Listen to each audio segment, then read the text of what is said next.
Tell me what happened where you were in that. Well, we were coming from town. We went to eat something, and we were coming back to the boat. And then we heard somebody, struggling, gasping, and we ran. We saw him, and then he was basically he was obviously having trouble, and then she ran to go and call somebody, and I ran to my boat to grab the buoy, and I started throwing it at him, and but he just wouldn't grab it. And did you say like it might have been just a little bit too far, like the rope and that? It was a little bit too far for him. I was trying to get it as close to him as possible, but it was just, too many things going on, and it's just like, it was just crazy. And then he went down, and that was it. When police came, you were saying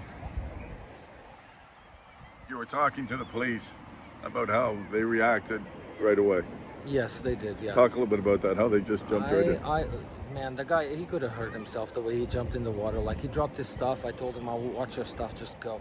And he just jumped. But the way he jumped, like, he could have. I know he was doing the best he could, but like, he did a good job. He really but he could have hurt himself on the wall there, because he just slid down. He scraped his arms and stuff. And then he took my buoy, and I said, "Take my buoy to the guy. Take it there. Maybe you can grab him and something. I don't know." But he was gone. And he did, but he was gone by then. He was under. He was just under. Like, we didn't know where he was anymore, and yeah. They when you see the lifeguards stands and no lifeguards, could that have made the difference? It could have. I think so. I think so. Because if a lifeguard is there and he's watching, he's looking out on the water, he would have seen me waving and throwing a buoy at somebody. It was obvious. My buoy is bright white. I mean, I'm throwing it way up in the air. He would have seen it. He would have came for sure. If there were, he would have came. I'm pretty sure of that. Yeah.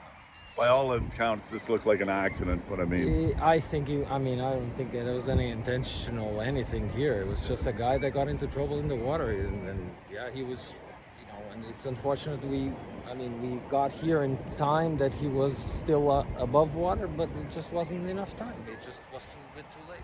He just got into trouble going too far. Like, he was past these orange buoys. I don't know. He was. Yeah. He was there. I mean, look, my buoy is tied over there. That's where he was. He was way past. Oh, and he was right by your buoy, like where. Yeah, he was over there. Yeah. Okay. I didn't even know that these buoys were because of the currents. I thought it was markers, obviously for people not to go over, so they don't keep going out. But I didn't know that there were strong currents here. I think that maybe that's what got him in trouble. He couldn't get back to shore. Yeah. And sorry, where?